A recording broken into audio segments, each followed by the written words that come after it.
Hello everyone, welcome to the session of Science and Technology. Friends, మనందరికీ తెలిసిన విషయమే science and technology అనేది చాలా కాంపిటేటివ్ ఎగ్జామ్స్లో ఒక ఇంపార్టెంట్ సబ్జెక్ట్ కిందకి మనం అనుకోవచ్చు. సో ఫర్ ఎగ్జాంపుల్ ఒక ఏపీపీఎస్సీ తీసుకున్నా, టీఎస్పీఎస్సీ తీసుకున్నా, యూపీఎస్సీ ఎగ్జామినేషన్స్ తీసుకున్నా, ఇంకా సెంట్రల్ గవర్నమెంట్ కండక్ట్ చేసేటువంటి ఎస్ఎస్సి, ఆర్ఆర్బి ఇలాంటి ఏ ఎగ్జామ్స్ తీసుకున్నా కూడా సైన్స్ అండ్ టెక్నాలజీ నుంచి ఖచ్చితంగా సర్టెన్ వెయిటేజ్ అనేది ఆబ్జెక్టివ్ క్వశ్చన్స్లో మనకు వస్తూ ఉన్నాయి. సో కాకపోతే ఈ సైన్స్ అండ్ టెక్నాలజీని మనం ఎలా ఇంటర్ప్రిటేషన్ చేయాలనేది ఒకసారి ఇక్కడ చూడాలి క్లియర్గా. ఇక్కడ చూడండి, మనకి సైన్స్ అండ్ టెక్నాలజీకి సంబంధించి నేను ఇలా రెండు పార్ట్స్ కిందకి డివైడ్ చేస్తున్నాను. సో ఒక పార్ట్ ఏమో జనరల్ సైన్స్ అంటున్నాం, very very important area, general science part. So ఇంకొక పార్ట్ ఏమో ప్యూర్లీ టెక్నాలజీ పార్ట్. సో మనకి చాలామంది కన్ఫ్యూజ్ అవుతూ ఉంటారు, అసలు సైన్స్ అండ్ టెక్నాలజీని ఎలా ఇంటర్ప్రిటేషన్ చేయాలి అనేది ఒక బేసిక్ డైమెన్షన్లో నేను ఇక్కడ చూపిస్తున్నాను. వాటి మధ్య కన్ఫ్యూజన్ లేకుండా క్లారిటీ కోసం ఈ సిలబస్ను ఒకసారి క్లియర్గా మనం చూస్తున్నాం. ఇక చూడండి ఫ్రెండ్స్, సైన్స్ అండ్ టెక్నాలజీ అంటున్నారు. సో నేనేమంటున్నా అంటే సైన్స్ కిందకి ప్రత్యేకంగా మనం జనరల్ సైన్స్ అనేది ఒకటి చదువుతూ ఉంటాం.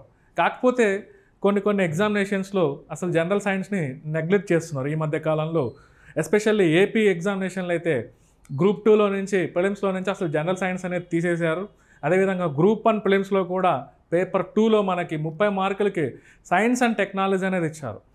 అయినప్పటికీ మిగతా ఎగ్జామినేషన్స్లో జనరల్ స్టడీస్ అనే పార్ట్ ఒకటి ఉంది. యాక్చువల్గా జనరల్ స్టడీస్ పార్ట్లో జనరల్ సైన్స్ అనేది క్లియర్గా మీకు మెన్షన్ చేసి ఉంటారు.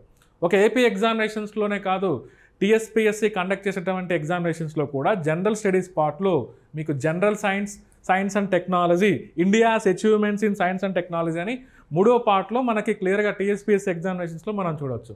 ఇంకా ఆర్ఆర్బీ ఎగ్జామినేషన్స్లో అయితే దాదాపుగా జనరల్ సైన్స్ పార్టే 25 మార్కులు. యూపీఎస్సీ ఎగ్జామినేషన్స్లో అయితే ప్రిలిమ్స్లో మీకు general science and day to day applications అని క్లియర్గా 7th పార్ట్ కిందకి మనకి ఇచ్చింటారు. కాకపోతే అన్లక్కీ ఏంటంటే మనకి యూపీఎస్సీలో అసలు జనరల్ సైన్స్ అనేది ఈ మధ్యకాలంలో ఇవ్వట్లేదు. ఏదో ఒక 3-4 క్వశ్చన్లు వస్తున్నాయి. ఏదో ఒక 2021-20 ఆ క్వశ్చన్ పేపర్స్లో అయితే జనరల్ సైన్స్ నుంచి ఎక్కువ వెయిటేజ్ ఉంది. బట్ 2011 క్వశ్చన్ పేపర్స్ వరకు, యూపీఎస్సీ ప్రిలిమ్స్ క్వశ్చన్ పేపర్స్ వరకు మనం చూస్తే జనరల్ సైన్స్ అనేది దాదాపుగా 10 నుంచి 15 క్వశ్చన్లు ఇన్ఫ్లుయెన్స్ చేశాయి. ఈ మధ్య లాస్ట్ కొన్ని సంవత్సరాలు, 10 సంవత్సరాల్లో మనకు చూస్తే యూపీఎస్సీ ప్రిలిమ్స్లో అయితే ఒక ప్యూర్ సైన్స్ నుంచి మన క్వశ్చన్లు అనేది అడగట్లేదు. ఆ సైన్స్ని బేస్ చేసుకొని చాలా డైనమిక్ అంశాలు, టెక్నాలజీ అంశాలపైన ఎక్కువ క్వశ్చన్స్ అనేది అడుగుతున్నారు, టెక్నాలజీ పార్ట్ పైన క్లియర్గా. అది కూడా కరెంట్ అఫైర్స్లో ఆ టాపిక్ గురించి ఉంటే దాన్ని తీసుకొని వచ్చి ఆబ్జెక్టివ్ క్వశ్చన్స్ కిందకి ప్రతి సంవత్సరం ప్రిలిమ్స్లో నిర్వహించేటువంటి ఎగ్జామినేషన్స్లో మనం చూస్తున్నాం. సో యూపీఎస్సీ ప్రిలిమ్స్కి యాక్చువల్గా ఈ జనరల్ సైన్స్ బేసిక్స్ అనేది చాలా చాలా ఇంపార్టెంట్. ఈ బేసిక్స్ తెలియకుండా టెక్నాలజీ అనేది చదవకూడదు. ఎందుకంటే టెక్నాలజీ అనేది సైన్స్ నుంచే పుట్టింది అనేది మీరు గమనించాలి. సైన్స్ లేకుండా అసలు టెక్నాలజీ అనేది నథింగ్. సో సైన్స్ అంటే ఏమంటున్నామంటే ఇక్కడ మనం స్కూల్లో చదువుకునేటి 6th నుంచి 12th క్లాస్ వరకు మనం చదివేటువంటి బయాలజీ పార్ట్ కావచ్చు, మనం చదివేటువంటి కెమిస్ట్రీ పార్ట్ కావచ్చు, మనం చదివేటువంటి ఫిజిక్స్ పార్ట్ కావచ్చు, ఈవెన్ కొంత ఎన్విరాన్మెంట్ కంటెంట్ కావచ్చు, అదంతా మనం దేని కింద చూస్తున్నాం?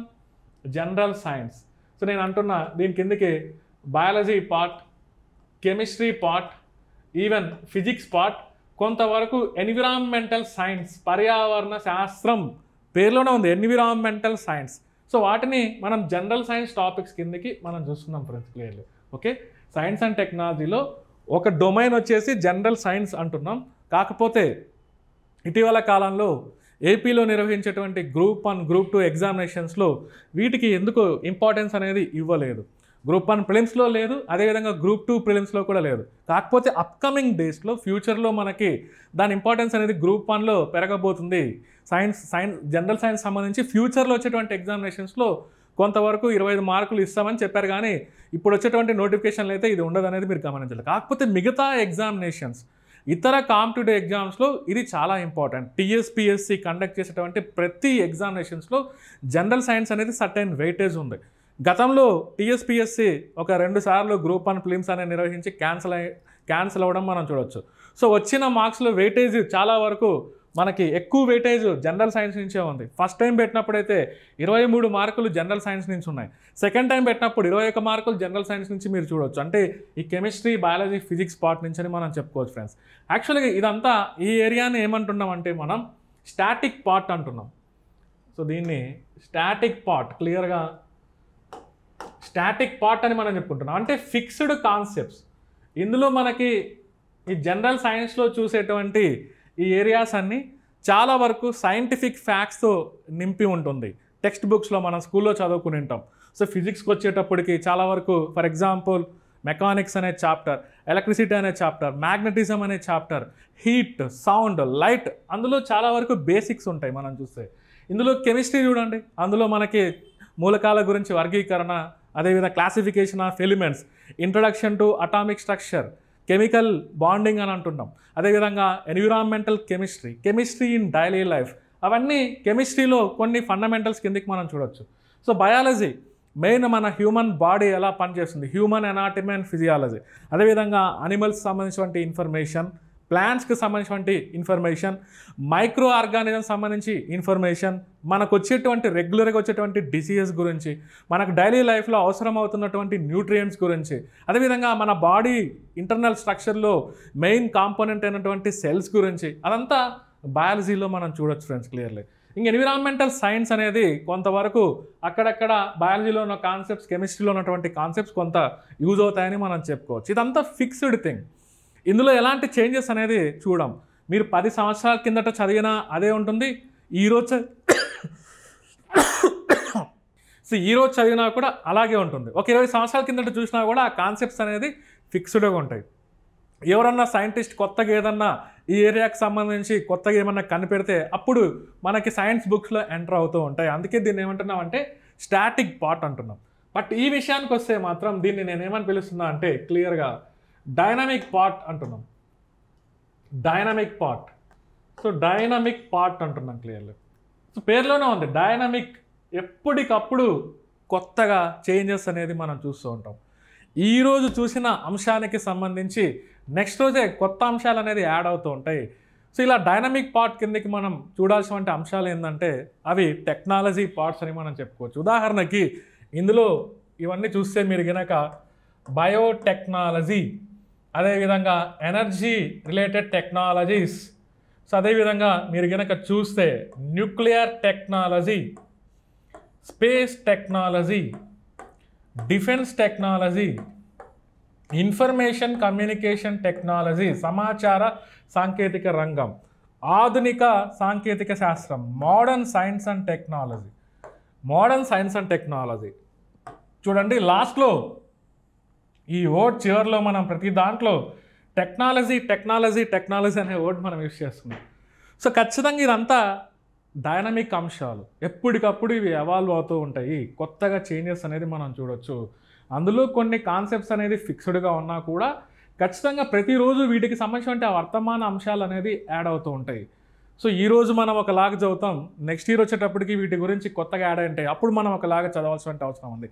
అందుకోసం ఏమంటున్నాం, దాన్ని డైనమిక్ పార్ట్ అని మనం చెప్పుకోవచ్చు. సైన్స్ అండ్ టెక్నాలజీలో స్టాటిక్ పార్ట్ ఉంది, డైనమిక్ పార్ట్ ఉంది. సో జనరల్గా జనరల్ స్టడీస్ అనే పాయింట్ ఆఫ్ వ్యూలో మనం చూస్తే అందులో general science, India's achievements in science and technology అనేది ఒక క్లాస్ అనేది ఉంటుంది.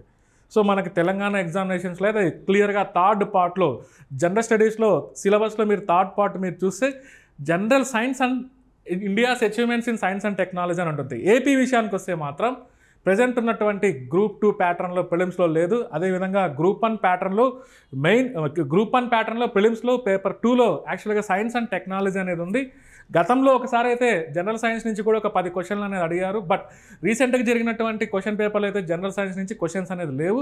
సేమ్ అది చెప్పలేము, ఒక్కొక్కసారి జనరల్ సైన్స్ నుంచి కూడా క్వశ్చన్స్ అనేది ఆ 30 మార్కుల్లో అడుగుతూ ఉంటారు. ఎనీహౌ మనకు డైరెక్ట్గా అయితే గ్రూప్ 1 ఎగ్జామినేషన్లో లేదు. భవిష్యత్తులో జరగబోయేటువంటి గ్రూప్ 1 ఎగ్జామినేషన్స్లో మాత్రం జనరల్ సైన్స్ కూడా ఉంటుంది అనేది మీరు గుర్తుపెట్టుకోవాలి ఫ్రెండ్స్. ఇంకా UPSC examinations, SSC examinations, RRB ఎగ్జామినేషన్స్లో ఇది చాలా చాలా ఇంపార్టెంట్ పార్ట్ అని మనం చెప్పుకోవచ్చు. ఈవెన్ తెలంగాణలో నిర్వహించేటువంటి గ్రూప్ 1 స్థాయి నుంచి గ్రూప్ 4 ఎగ్జామినేషన్స్ వరకు ప్రతి కాంపిటేటివ్ ఎగ్జామ్స్లో ఇది ఒక ఇంపార్టెంట్ రోల్ ప్లే చేయనుందనేది మీరు గమనించాలి ఫ్రెండ్స్. సో దీన్ని మనం ఏం చేయాలంటే దీనికోసం సిస్టమేటిక్గా కొన్ని రిఫరెన్స్ బుక్స్ని మనం ఫాలో అవ్వాల్సిన అవసరం ఉంది. ఆ రిఫరెన్స్ బుక్స్ ఏమి ఉండవు, మనకు ఉండేది ఏంటంటే ఈ 6th నుంచి 12th వరకు. సో 6th నుంచి 12th వరకు ఎన్సీఆర్టీ బుక్స్ అనేది ఫాలో అవ్వాల్సిన అవసరం ఉంది. NCERT books.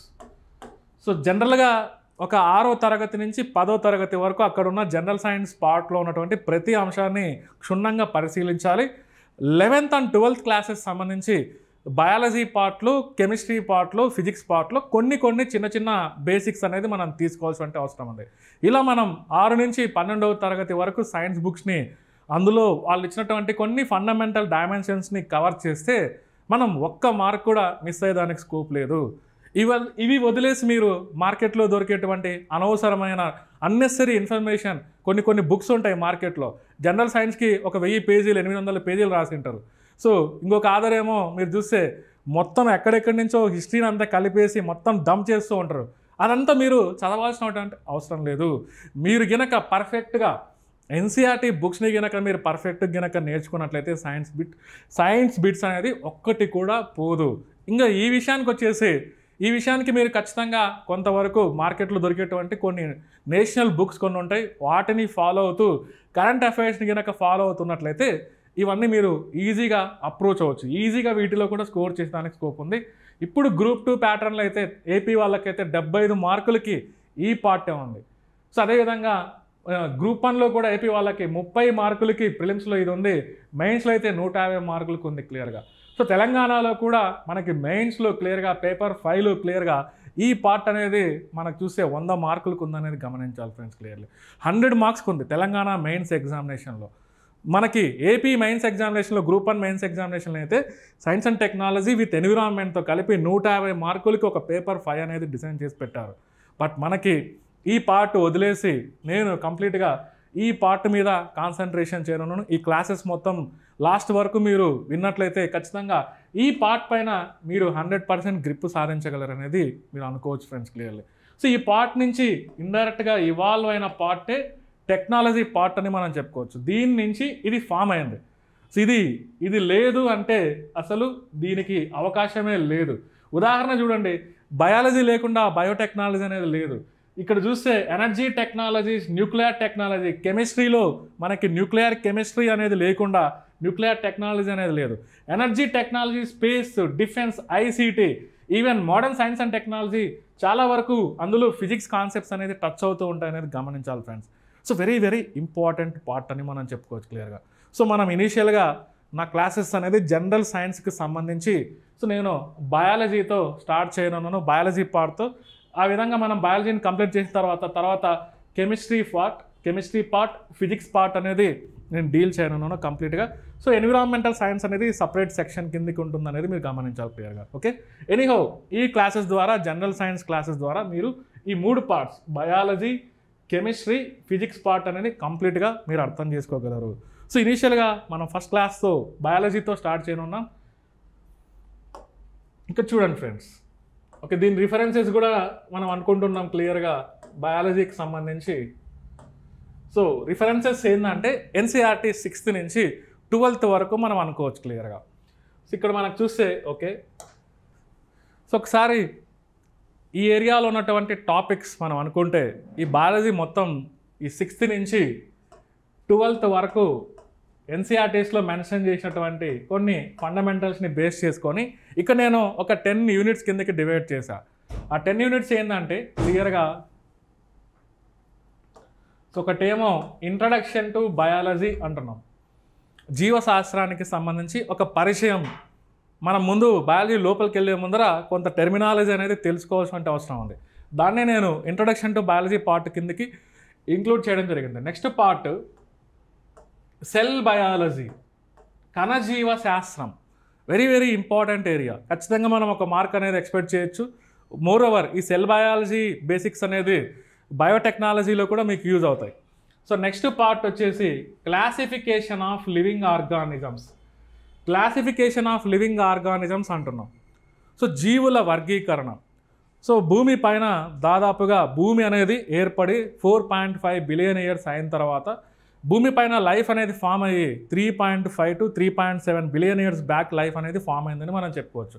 అప్పుడు ఒకసారి భూమిపైన లైఫ్ అనేది ఏర్పడిన తర్వాత ఈ రోజుకి వరకు భూమిపైన కొన్ని లక్షల జంతువులు, మొక్కలు, సూక్ష్మజీవులు ఇవన్నీ ఇవాల్వ్ అవుతూ వచ్చాయని మనం చెప్పుకోవచ్చు.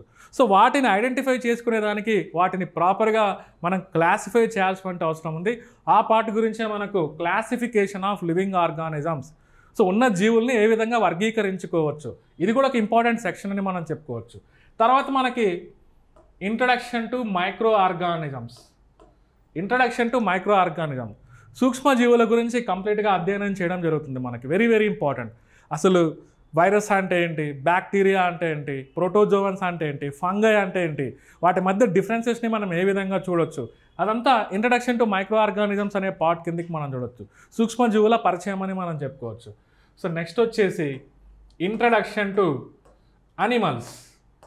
జంతువులు, సూక్ష్మజీవుల గురించి కూడా మనం ఎలా చదువుతున్నామో అదేవిధంగా జంతువుల గురించి కూడా మనం చూడాలి. జంతువుల్లో మనకి 2 రకాలుగా మనం చూడొచ్చు. ఒకటేమో ఇన్వర్టిబ్రేట్స్, అక్కసేరుకాలు, వెన్నెముక లేనటువంటి జీవులు ఏమేమి ఉన్నాయి, వాటిలో ఉన్నటువంటి కొన్ని ఫండమెంటల్ డైమెన్షన్స్, వాటికి ఉదాహరణలు మనం చూడాలి.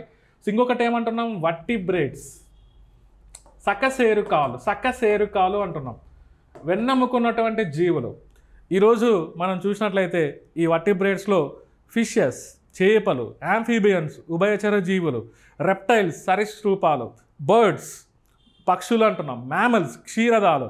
సో వాటన్నిటికీ సంబంధించినటువంటి కొన్ని ఫండమెంటల్ డైమెన్షన్స్ వర్టిబ్రేట్స్ అనేటువంటి పార్ట్లో మనం చూడాలి. అందుకే దాన్ని ఏమంటున్నాం అంటే ఇంట్రడక్షన్ టు అనిమల్స్. సో జంతువుల గురించి చూస్తున్నాం, సూక్ష్మజీవుల గురించి చూస్తున్నాం. సో నెక్స్ట్ మనకు వచ్చేసి ప్రత్యేకంగా ఇంట్రడక్షన్ టు ప్లాంట్స్ అంటున్నాం. సో మొక్కల గురించి కూడా పరిశీలించాలి. మొక్కల్లో అది కూడా 2 రకాల క్లాసిఫై చేస్తున్నాం. పుష్పించని మొక్కలు, non flowering plants, similarly flowering plants. So పుష్పించేటువంటి మొక్కలు అని మనం చెప్పొచ్చు. వాటి గురించి డీటెయిల్గా స్టడీ చేయాల్సిన అవసరం ఉంది. తర్వాత మనకి నెక్స్ట్ వచ్చేసి మేజర్ పార్ట్. బయాలజీలో 10 మార్కులు వచ్చినాయంటే 4 మార్కులు అనేది ఈ పార్ట్ నుంచి వస్తుంటాయి. సో మేజర్ పార్ట్ అని మనం చెప్తున్నాం. అంటే అవుట్ ఆఫ్ 10 క్వశ్చన్స్లో 4 క్వశ్చన్లు ఈ పార్ట్ నుంచి వస్తున్నాయంటే అది ఎంత ఇంపార్టెంట్ పార్టో మనం అనుకోవచ్చు. దాని పేరు ఏంటంటే human anatomy and physiology. So మానవుడి శరీర ధర్మశాస్త్రం. తప్పకుండా మనం బయాలజీ చదువుతున్నామంటే మన గురించి మనం తెలుసుకోవాల్సిన అవసరం ఉంది. ప్రతి ఒక్కరు జనరల్గానే ప్రతి ఒక్కరికి కొంత అవగాహన అనేది ఉండాలి. కాంపిటేటివ్ ఎగ్జామ్స్లో కూడా మెజారిటీగా మనకు చూస్తే అంటున్నాం, ఇన్ని టాపిక్స్లో మనకి ఎక్కువ క్వశ్చన్స్ అనేది ఈ పార్ట్ నుంచి వస్తూ ఉంటాయి. హ్యూమన్ ఎనాటమీ అండ్ ఫిజియాలజీ అని మనం చెప్పుకుంటున్నాం. ఇందులో మనకి ఒక digestive system, cardiovascular system, endocrine system, nervous system, skeletal system అంటున్నాం, ఎక్స్క్రిటరీ సిస్టమ్ అంటున్నాం, అదేవిధంగా respiratory system, reproductive system, sense organ, జ్ఞానేంద్రియాలు, ఇవన్నీ ప్రత్యేకంగా హ్యూమన్ ఎనాటమీ అండ్ ఫిజియాలజీ కిందకి చదవాల్సిన అవసరం ఉంది. చాలా పెద్ద పార్ట్ అని మనం చెప్పుకోవచ్చు. దీని నుంచి నేను అంటున్నా, సో ఫర్ ఎగ్జాంపుల్ ఒక 100 మార్కుల్లో 10 మార్కులు బయాలజీ నుంచి వస్తున్నాయంటే ఖచ్చితంగా దీంట్లో నుంచే ఒక 4 మార్క్స్ మనకు ఎక్స్పెక్ట్ చేయొచ్చు అని మనం చెప్తున్నాం. కేవలం ఈ యూనిట్ నుంచే, అంత ఇంపార్టెంట్ యూనిట్ అని మనం చెప్పుకోవచ్చు. ఖచ్చితంగా దీన్ని కొంత శ్రద్ధగా మనం నేర్చుకోవాల్సిన అవసరం ఉంది ఫ్రెండ్స్, క్లియర్లీ. సో ఓకే, ఇంకా తర్వాత నుంచి మనం చూస్తే చిన్న చిన్న యూనిట్స్ కొన్ని ఉంటాయి. న్యూట్రిషన్, పోషణ. సో న్యూట్రిషన్ తప్పకుండా మనం సర్వైవ్ అవ్వాలంటే ప్రతిరోజు మనకి పోషక పదార్థాలు అనేది ఆహారం ద్వారా మన బాడీలోకి మూవ్ అవుతూ ఉండాలి. మనకే కాదు, ఒక మొక్కలకైనా జంతువులకైనా ప్రతిరోజు వాటి యొక్క శరీర అవసరాలను తీర్చుకునేదానికి పోషక పదార్థాలు అనేది సప్లై అవుతూ ఉండాలి. దాని గురించి సపరేట్ చాప్టర్ ఉంది, న్యూట్రిషన్. ఓకే, ఇది కూడా ఒక ఇంపార్టెంట్ ఏరియా. అందులో మన గురించి మనం మాట్లాడుకుంటే మనం డైలీ తీసుకునేటువంటి ఆహార పదార్థాల్లో మ్యాక్రో న్యూట్రియంట్స్, మైక్రో న్యూట్రియంట్స్ అని మనం చెప్పుకోవచ్చు. స్థూల పోషక పదార్థాలు, సూక్ష్మ పోషక పదార్థాలు. సో స్థూల పోషక పదార్థాలు అంటే రోజు తీసుకునేటువంటి ఆహార పదార్థాల్లో ఎక్కువ క్వాంటిటీలో తీసుకుంటే మనం మ్యాక్రో న్యూట్రియంట్స్ అంటున్నాం. మైక్రో మనం తీసుకునేటువంటి ఆహార పదార్థాల్లో తక్కువ క్వాంటిటీలో మనం తీసుకుంటూ ఉన్నట్లయితే మైక్రో న్యూట్రియంట్స్ అని మనం చెప్పుకోవచ్చు. మ్యాక్రో కిందకి ఒక కార్బోహైడ్రేట్స్ అని, ప్రోటీన్స్ అని, ఫ్యాట్స్ అని, ఇవన్నీ మనం చెప్పుకోవచ్చు. మైక్రో న్యూట్రియంట్స్ కిందకి వైటమిన్స్ అని అదేవిధంగా మినరల్స్ అని అవన్నీ ప్రత్యేకంగా దీని కిందికి మనం చదవాల్సిన అవసరం ఉంది. సో నెక్స్ట్ పార్ట్, ఇది కూడా ఒక ఇంపార్టెంట్ పార్ట్, గ్యారంటీగా క్వశ్చన్లు అనేది వస్తుంటాయి. సో హ్యూమన్ డిసీజెస్, సో మానవుడికి వచ్చేటువంటి వ్యాధులు. సో మనకి మానవుడికి వచ్చేటువంటి వ్యాధుల్లో 2 రకాలుగా మనం చూడొచ్చు. ఒకటేమంటున్నాం communicable diseases, non communicable diseases. సంక్రమించేటువంటి వ్యాధులు, సంక్రమించినటువంటి వ్యాధులు 2 ఉన్నాయి. సో మన డైలీ లైఫ్లో మనకి ఎఫెక్ట్ అయ్యేటువంటి వ్యాధుల్లో ఒకటేమంటున్నాం కమ్యూనికబుల్ డిసీజెస్ అంటున్నాం. సూక్ష్మజీవుల ద్వారా ఇలాంటి వ్యాధులు అనేది మనకి ఒకరి నుంచి ఒకరికి వస్తూ ఉంటాయి అనేది మనం గమనించవచ్చు. ఒక bacterial infections, viral infections, fungal infections, protozoal infections, అవన్నీ ఇన్ఫెక్షియస్ డిసీజెస్ అంటున్నాం, అంటు వ్యాధులు. సో అవన్నీ ఖచ్చితంగా మనం స్టడీ చేయాలి. ఇంకొకటి non communicable diseases, for example life style diseases అని మనం చెప్పొచ్చు. ఒక కార్డియోవాస్కులర్ డిసీజెస్, అదేవిధంగా ఒక క్యాన్సర్ లాంటిదని మనం అనుకోవచ్చు. జెనెటికల్ డిజార్డర్స్ అనుకోవచ్చు, న్యూట్రిషనల్ డిజార్డర్స్ అనుకోవచ్చు. అవన్నీ మనకి ప్రత్యేకంగా నాన్ కమ్యూనికబుల్ డిసీజెస్ అని మనం చెప్పుకోవచ్చు. ఇలా ఈ చాప్టర్ని మొత్తం ఇంటర్ప్రిటేషన్ చేయాలి.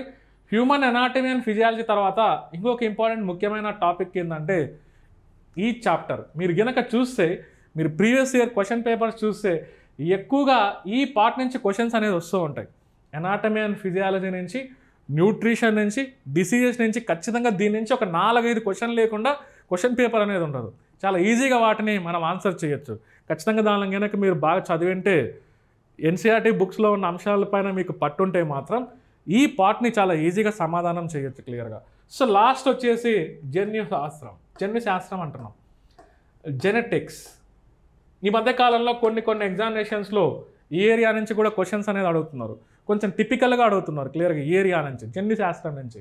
సో ఇది కూడా మనం సపరేట్గా చదవాల్సిన అవసరం ఉంది. ఇక చూడండి, సో 1, 2, 3, 4, 5, 6, 7, 8, 9, 10 ఇదంతా మనము ఒక 1 నుంచి 10 యూనిట్స్ మాదిరి మనం డివైడ్ చేసి డీటెయిల్గా స్టడీ చేయాల్సిన అవసరం ఉంది ఫ్రెండ్స్ క్లియర్లీ. ఓకే, మీరు ఏ బుక్స్ ఫాలో అయినా, ఏ టెక్స్ట్ బుక్స్ ఫాలో అయినా మాత్రం ఈ టాపిక్స్ని మీరు మైండ్లో పెట్టుకొని ఖచ్చితంగా మీరు ప్రిపేర్ అయినట్లయితే బయాలజీ నుంచి ఎనీ కాంపిటేటివ్ ఎగ్జామ్, ఏ పోటీ పరీక్ష నుంచి వచ్చేటువంటి క్వశ్చన్స్కైనా మీరు ఆన్సర్ చేయొచ్చు. మీరు కావాలంటే చెక్ చేసుకోవచ్చు.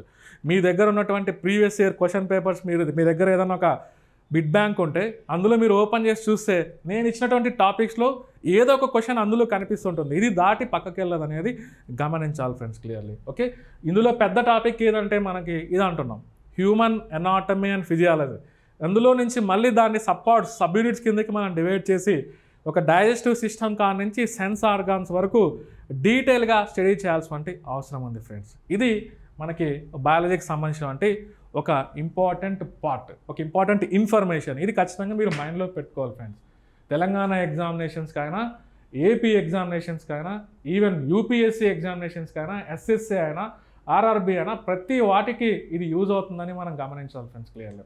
ఓకే, ఇనీషియల్గా మనం దీంతో స్టార్ట్ చేయనున్నాం, introduction to biology. So introduction to biology అంటున్నాం, జీవశాస్త్రం పరిచయం. సో జస్ట్ ఇందులో మనకి ఏం చూడాలంటే అసలు బయాలజీకి సంబంధించిన కొంత ఇంపార్టెంట్ టెర్మినాలజీ, కొన్ని పదాల గురించి మీరు తెలుసుకోవాలి. ఆ టెర్మినాలజీ కూడా చాలా చాలా ఇంపార్టెంట్, డెఫినేషన్స్, టెర్మినాలజీ అనేది.